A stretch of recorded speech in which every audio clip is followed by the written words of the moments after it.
Hello, children. Good morning to you. How are you all? How you celebrated your Diwali? I hope you have celebrated very well and you have taken the precautions and still taking precautions.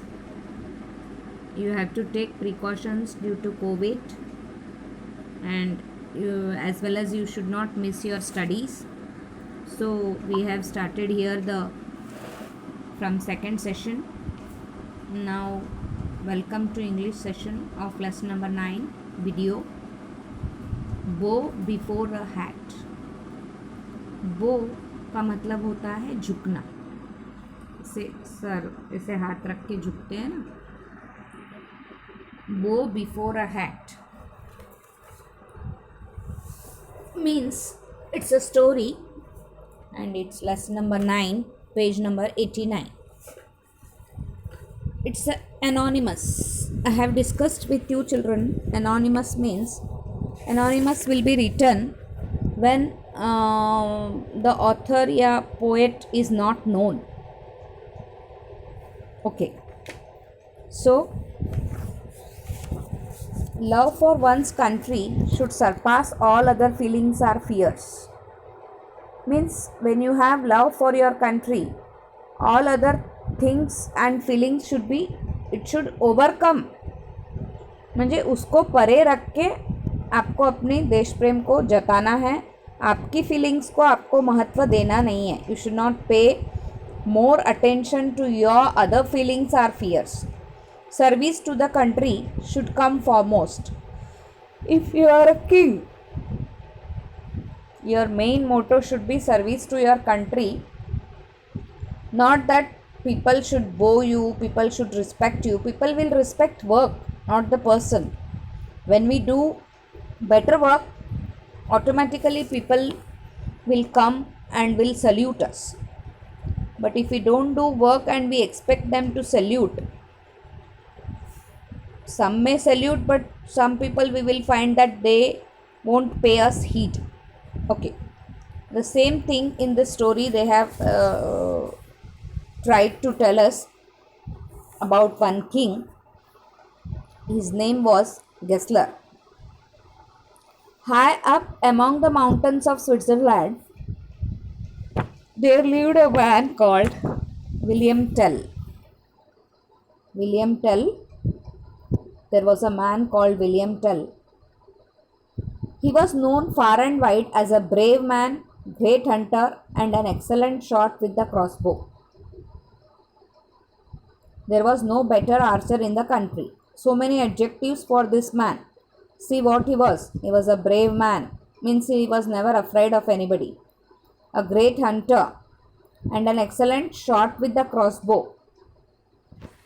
Excellent shot with the crossbow का मतलब होता है कोई भी चीज़ आपके sir पे या किसी निशान जिस पे भी निशाना साधना है, उस चीज़ को किसी के सर पे रख दिया जाता है और फिर बोला जाता है कि सिर्फ आपको उसको ही उड़ाना है, बिना जिसके सर पे है उसको कुछ भी होना नहीं चाहिए. तो उसको बोलते हैं एक्सेलेंट शॉट विथ क्रॉसबोस. और इनका कहना है कि there was no better archer in the country. Archer means धनुर्धारी. One who plays with bow and arrow, one who is skillful in bow and arrow. Switzerland at that time was ruled by Gessler. I already told you that Gessler was the king of Switzerland. He was cruel, vain man who wanted his subjects to worship him. He passed harsh laws, some of which were very funny. Means if question is asked to sketch the character of ruler of Switzerland, Gessler, so you should write about him that he was a cruel, vain man who wanted his subjects to worship him. ये जो respect रहता है ना, ये किसी के बोलने पे या ज़बरदस्ती देने लगाना, ये बहुत गलत है. फॉर एग्ज़ाम्पल अभी मैं आती हूँ तो आपको मुझे विश करना ही है. तो मुझे ये नहीं बोलना चाहिए, आपने खुद ने मुझे विश करना चाहिए जब उसको रिस्पेक्ट बोलते हैं। अगर मैं बोलूँ come on wish me, you have to wish me, why you are not wishing me, ऐसे वगैरह, इट इज़ नॉट प्रॉपर। तो this ruler was like that, he wanted his subjects, subjects का मतलब होता है प्रजा, he wanted his subjects to worship him. He passed harsh laws, some of which were very funny. Let's see what laws were passed by him and why they were funny. Once he placed his hat on a high pole by the roadside and ordered all his subjects to bow before it.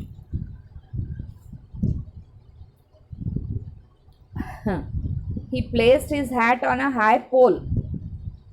एक बड़े से पोल म्हणजे खंबा, बड़े से पोल जो road side में था उस पर उसने अपनी हैट रख दी एक, और लोगों को बोला कि जब भी आते जाते आपने इसको प्रणाम करना, वो म्हणजे झुक के सलाम करना।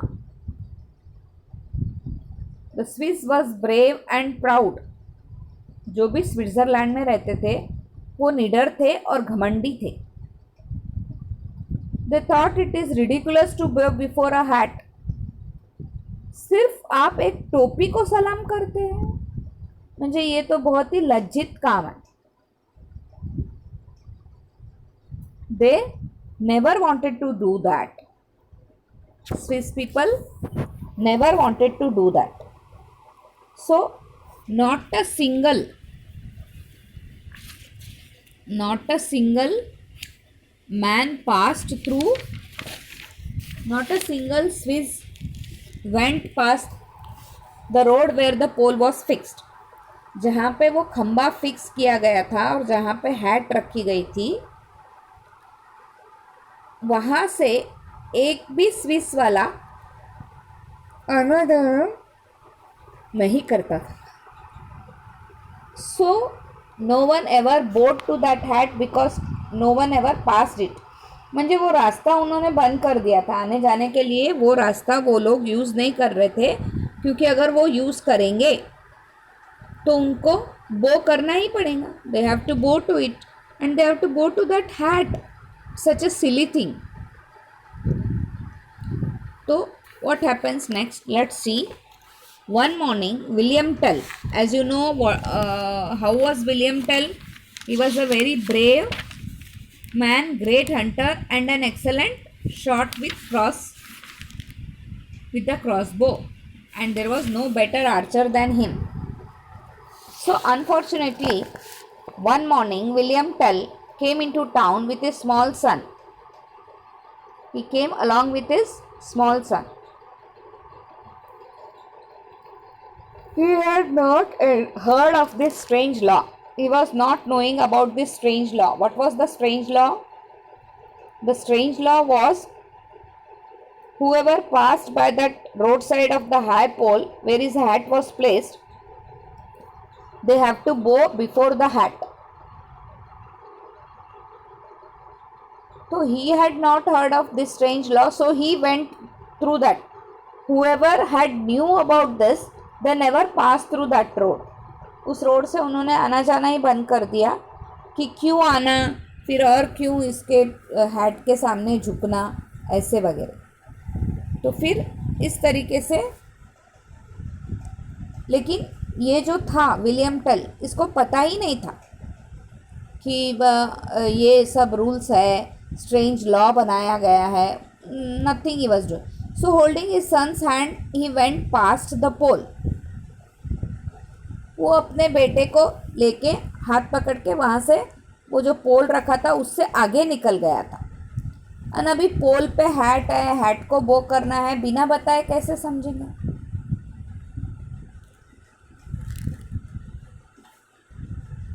So holding his son's hand, he went past the pole. Stop, cried the soldier who was on guard near the pole. Soldier ने उनको रोका दिया कि रुको, आगे मत बढ़ना। स्टॉप मीन्स रुको, आगे मत बढ़ना। सोल्जर ने जोर से चिल्ला, जब ड्यूटी पे था। What's the matter, asked Tell. Tell को समझ में ही नहीं आया। क्यों भाई, क्यों हमको रुका रहे, नहीं जाने दे रहे, क्या प्रॉब्लम है? Why are you not going before a hat of your master? तो वो सोल्जर पूछता है कि तुम क्यों उस हैट को झुक के सलाम नहीं करते हो? आपको करना ही पड़ेगा. Why are you not bowing before the hat of your master? Master in the sense king. William Tell burst out laughing and said, William Tell जोर जोर से हंसने लगा और बोला, Whoever heard of a man bowing before a hat? किसी ने सुना है क्या ये बात कि कोई टोपी को सिर्फ सलाम करेगा? अरे भाई, टोपी, hat is a non living thing. Why we should bow before it? I am not going to do that. Why should I do? I am such a he was not proud of his excellency, but he said that it is very silly to bow before a hat. But I have never heard that, and I am not going to bow to it. While they were arguing, the soldier was compelling him to bow, and he was not ready to bow.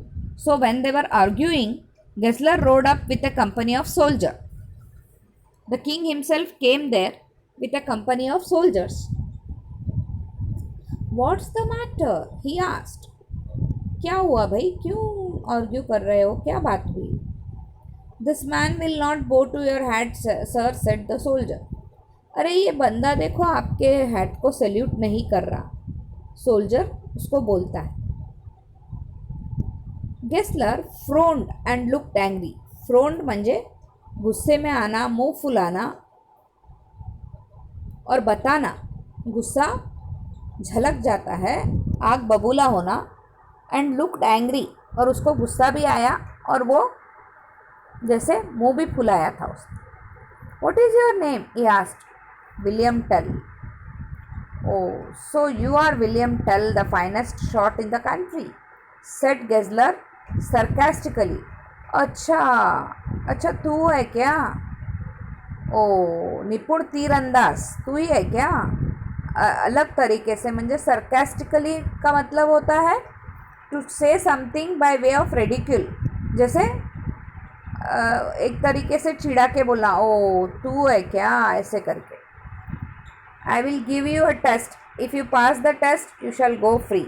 अभी मैं एक तेरी परीक्षा लूँगा, अगर तू उस परीक्षा में अगर तू पास हो गया, if you pass the test you shall go free, वरना तो मैं तुझे बंदी बना लूँगा.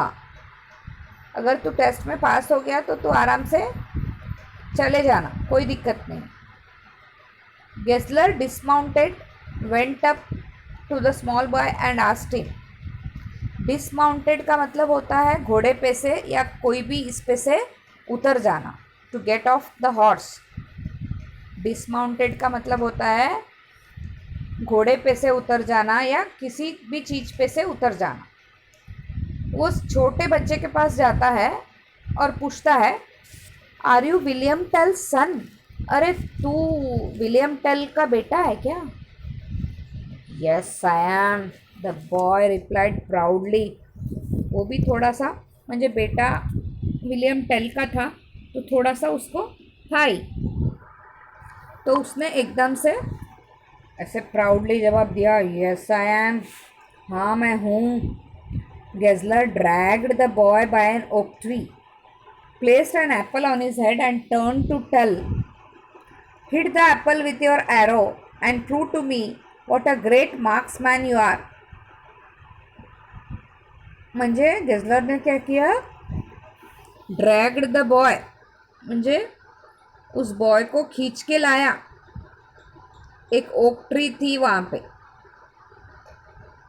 उसके सिर पे एप्पल रखा और ऐसे घुमा टेल की तरफ और बोला कि इस एप्पल को आप सिर्फ उड़ा दो और अपने आप को प्रूव कर दो कि आप बहुत अच्छे मार्क्समैन हो.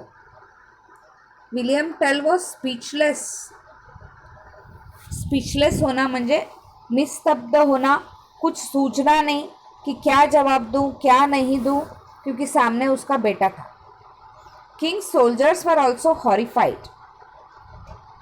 राजा के तो जो सैनिक थे वो भी थोड़े से घबरा गए. हॉरिफाइड म्हणजे to get afraid, to be excited कि अब कैसे होगा, इसके बेटे को इसको मारना ही पड़ेगा, अगर थोड़ा सा भी इधर उधर चूका तो इसके बेटे को जान भी जा सकती. How can I shoot at my son, William Tell asked himself. William Tell खुद से पूछता है कि मैं मेरे बच्चे पे मैं कैसे तीर चलाऊं.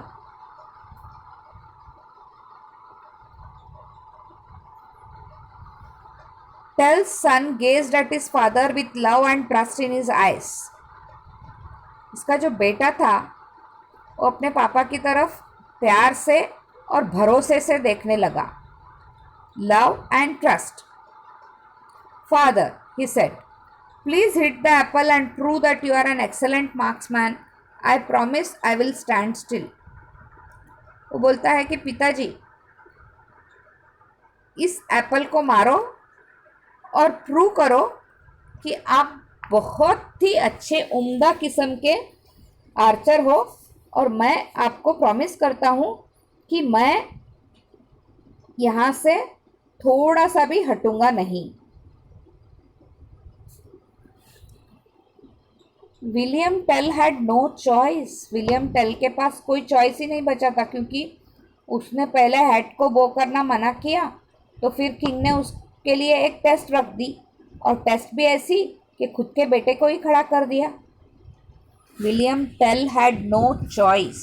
उसके पास कोई भी रास्ता नहीं था. समझ में आया? टुक आउट 2 arrows. उसने 2 तीर निकाले. कमान एक ही था और 2 तीर निकाले.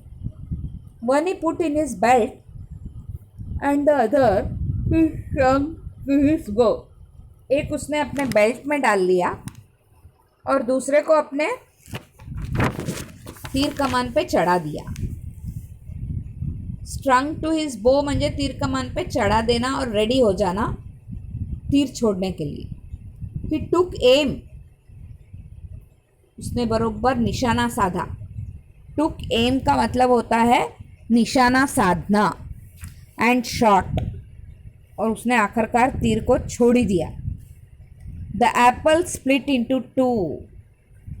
एप्पल 2 भाग हो गए. एप्पल के हिस्से 2 हो गए. Tell's son came running to the waiting arms of his father and they clung to each other. Apple गिरने के बाद इतना भाग के आया वो बच्चा और अपने पिताजी से गले को बिलक गया कि उसको तो लगा था कि पता नहीं अब क्या होगा, लेकिन उसके भरोसे की वजह से पिताजी को हिम्मत आ गई और उसने बोला कि आप तीर चलाओ, मैं यहाँ से हटूंगा भी नहीं. Before you go called out Gessler, answer 1 question. अब गेज़लर ने और एक बार उसको बुलाया और बोला कि जाने के पहले मेरे एक प्रश्न का उत्तर देना. Answer my 1 question. Tell looked at him. William Tell ने उसकी तरफ देखा और रुका. Why did you take out 2 arrows? आप 2 तीर तूने क्यों निकाले थे? इनिशियली आई टोल्ड यू ना that he took out 2 arrows. उसने 2 arrows लिए. तो उसको पूछा गया कि भाई तूने 2 arrows क्यों लिया? यानी राजा का दिमाग देखो, सब ध्यान दिया उसने. राजा ने पूरा सब ध्यान दिया और उसको पूछा कि Y did you took out 2 arrows? Y did you put the second arrow in your belt?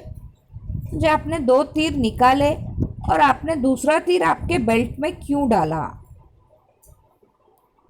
तो looking into the Gessler's eyes fearlessly. उसने एक जैसा आँख से आँख मिला के जवाब देना म्हणजे निडर होके जवाब देना. Looking into Gessler's eyes fearlessly, Tell replied, the second arrow was for your heart.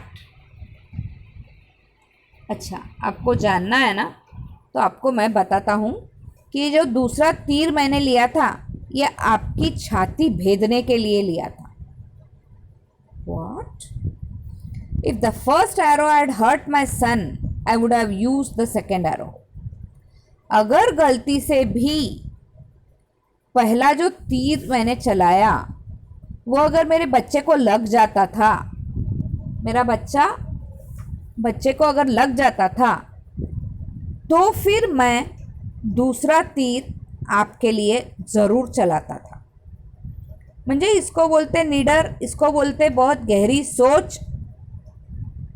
वो बहुत अच्छा तीर कमान था, वो आर्चर था, लेकिन सामने बेटा होने की वजह से कभी कभी गलत भी निशाना लग जाएगा। तो ये सोच के उसने दूसरा तीर रखा था अपने बेल्ट में कि जैसे ही एक तीर का निशाना चूक जाएगा मैं तुरंत दूसरा तीर उस राजा पे चला दूंगा। दोस्तों, आशा करती हूँ आपको ये लेसन समझ में आया होगा और बहुत ही अच्छे से समझ में आया होगा। अब अपन ध्यान देते हैं ग्लोसरी की तरफ। Now we are going to pay attention towards glossary. Subjects, people over whom king rule, ऐसे लोग जिसके ऊपर राजा पावरफुल, म्हणजे राजा के हाथ के नीचे राजा जिनको रूल करता है वो सब्जेक्ट्स है, प्रजा बोलते हैं अपन हिंदी में। रिडिक्युलस, अब्सर्ड, अब्सर्ड म्हणजे इंसल्टिंग फील होता है कि भाई रिडिकुलस कब वर्ड यूज़ किया गया कि जब उनको बोला गया कि हैट को आप वो करो, तो तब उसने बोला कि ये रिडिकुलस है, ये हमारा अपमान है, ये मुझे कुछ अटपटा लगता है ऐसा।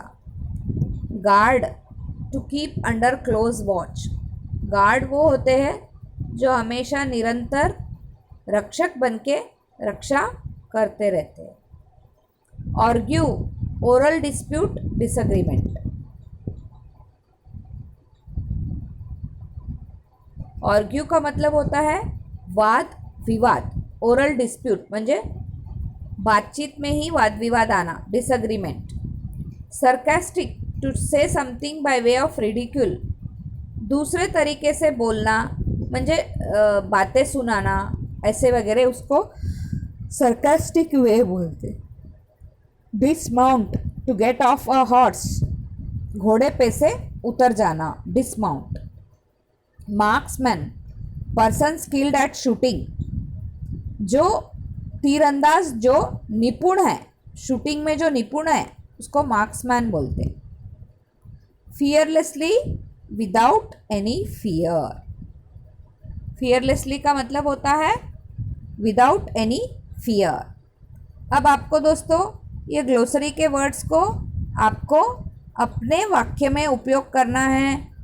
एक बार लेसन पढ़ना है दोस्तों, इस लेसन को वापस पढ़ना है, फिर ग्लोसरी पढ़ना है, ग्लोसरी एक बार अपने बुक में लिखना है और फिर उसके नीचे आपको जैसे subjects, people who over whom the king rule are called subjects. Swiss subjects were very proud, इधर दिया है ना, they thought once he placed it, the Swiss were brave and proud, the Swiss subjects were brave and proud, ऐसे भी आप लिख सकते हो, समझ में आया? या फिर ऐसे भी लिख सकते हो, people over whom king rule are called his subjects. Ridiculous, I felt ridiculous when my master told me to sweep his house, है ना। अचानक आप कहीं जाते हो और आपको बोला जाता है कि झाड़ू निकालो या बर्तन करो, तो थोड़ा सा इंसल्टिंग फील होता है कि भाई अपन तो मेहमान बन के गए और अपने को इन्होंने बहुत सारा काम बता दिया। रिडिक्युलस म्हणजे अब्सर्ड मीन्स अटपटा, फील होना और अटपटे तरीके से अपने को ट्रीट करना. Guard, to keep under close watch. Keep under close watch. Argue, oral dispute या डिसएग्रीमेंट. आर्ग्यू का क्या करोगे sentence? I never argue with anybody. Okay, तो इस तरीके से आपको सेंटेंस अपने आप से बनाना है दोस्तों. किसी से आपको कुछ भी पूछना नहीं है, अपने आप से आपको बनाना है. अंडरस्टैंड? बिल्कुल. ये आज के तारीख में मैं भी होमवर्क को नोट डाउन कर रही है और आप भी इस होमवर्क को नोट डाउन करिए और आपके नोटबुक में आज के तारीख में मुझे दिखना चाहिए. दैट इज़ 26/11 को आपकी नोटबुक में मुझे क्या क्या चाहिए? ग्लोसरी और उसके सेंटेंसेस. और अब अपन बढ़ते हैं क्वेश्चन आंसर की तरफ. What was William Tell known for? ये सभी आंसर्स दोस्तों बुक में हैं, तो आपको बहुत आसानी जाएंगी ये लिखने में. William Tell was known for a brave man, great hunter and an excellent shot with the crossbow. समझ में आया? Was far and wide. He was known far and wide for as a brave man, great hunter and an excellent shot with the crossbow. Page number 89 में first line में he was known, he was की जगह आपको William Tell लिखना पड़ेगा. William Tell was known far and wide as a brave man, great hunter and an excellent shot with a crossbow. Who was Gessler? What kind of man was he? Gessler was a ruler of Switzerland. क्या लिखोगे आप? Gessler was a ruler of Switzerland. He was cruel, vain man who wanted his subjects to worship him. What was the strange law passed by Gessler? The strange law passed by Gessler was he placed his hat on a high pole by the roadside and ordered all his subjects to bow before it. ये देखो page number 89 में third paragraph में देखो. Once he placed his hat on a high pole by the roadside and ordered all his subjects to bow before it. This was the new law passed by Gessler. Why was Gessler angry with Tell? Gessler was angry with Tell because he thought it as a ridiculous to bow before the hat. He thought it as a ridiculous to bow before the hat. What test did Gessler set for Tell? Gessler dragged the boy to an oak tree. Page number 90 में वो वाला paragraph लिखना पड़ेगा आपको. Gessler dragged the boy to an oak tree, placed an apple on his head, and turned to Tell that you have to hit the apple with your arrow and prove to him what a great marksman you are. This was the test set by Gessler. Understand? This was the test set by Gessler. Why did William take 2 arrows? William took 2 arrows because if his son got hurt by the first arrow, he would shoot the second arrow in the heart of king. He would shoot the second arrow in the heart of king. Okay. So, what kind of person was William Tell? William Tell was a brave man. इधर ही दिया है ना.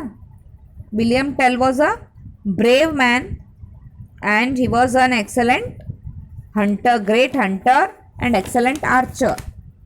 यही लिखना पड़ेगा आपको वापस से. What kind of man was William Tell? William Tell was a brave man, great hunter and an excellent archer. Imagine a situation where Tell had refused to shoot the arrow at the apple placed on his son's head, how do you think would the story have ended then?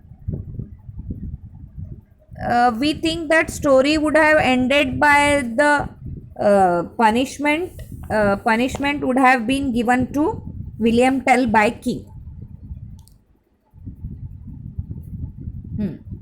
The end of the story would have been something different. Gessler would not have left Tell to go free. Okay. Now choose the correct option. William Tell was an archer, architect, hunter. Of course, he was an archer. Tick for archer. Page number 92. The law was strange because the hat was on a pole. You had to bow to the pole. You had to bow to a hat on the pole. Third option is correct. You had to bow to a hat on the pole. If William Tell passed the test, he could go hunting, go and shoot, go free. Go free. William Tell's son hated his father, feared his father, trusted his father, trusted his father. Okay?